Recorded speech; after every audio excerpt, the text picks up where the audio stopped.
Actuellement, Raphaël vient à notre table. Aujourd'hui, impossible, il est dans une bulle, la zone rouge, comme on l'appelle dans le stade. Bonjour Raphaël, j'espère que vous allez bien. Bonjour à toutes et à tous. Ça va bien. Dans quel état d'esprit vous abordez de ce tournoi, Raphaël? Très déterminé, très concentré aussi, vigilant évidemment par rapport à ce premier match qui nous attend. Mais c'est vrai que lorsqu'on voit les conditions climatiques à Rome, je me dis que nous avons bien fait de nous préparer sous le soleil niçois pendant les 15 derniers jours. Au-delà des objectifs de ce tournoi, des objectifs purement sportifs, au point de vue du management, vous attaquez une seconde saison. La première était sur la construction. Celle-ci doit être un petit peu plus délicate à gérer, peut-être avec de nouveaux objectifs en interne. C'est vrai que nous ne sommes pas insensibles aux commentaires autour de l'équipe concernant le bilan de cette première saison qui était satisfaisante au niveau des résultats. Mais en fait, ça c'est plutôt la vérité des autres. Nous, ce qui compte, c'est évidemment que nous avancions dans notre projet. On l'a vu, on l'a constaté sur les premiers jours de notre rassemblement. On a senti des joueurs très marqués par leur aventure club et la phase de transition a pris un peu plus de temps que prévu.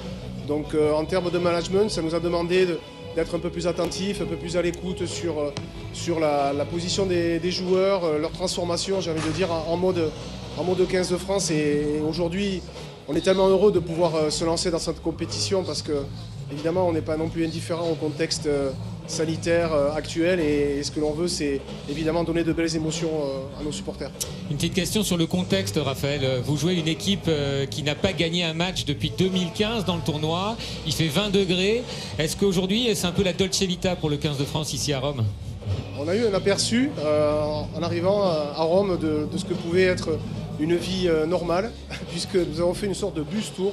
Vous voyez, c'est la distance qui nous séparait de l'aéroport jusqu'à l'hôtel, et c'était à peu près tout. Voilà, c'est évidemment assez frustrant pour tout le monde, mais aussi finalement transformer ces moments-là en opportunité, une belle opportunité pour le groupe France aussi de donner du plaisir à tous les supporters, tous ceux qui vont suivre ce match et avec passion, on l'espère.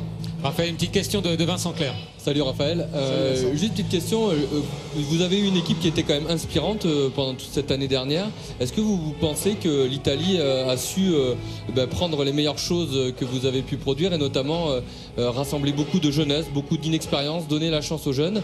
Et on a l'impression que quand on voit la feuille de match de l'Italie, ils ont un peu copié ça et osé mettre une jeune génération. Est-ce que ça sert de mise en garde aussi à cette équipe de France qui va peut-être rencontrer des joueurs très enthousiastes et qui vont un peu lâcher la pression, laisser la pression derrière eux?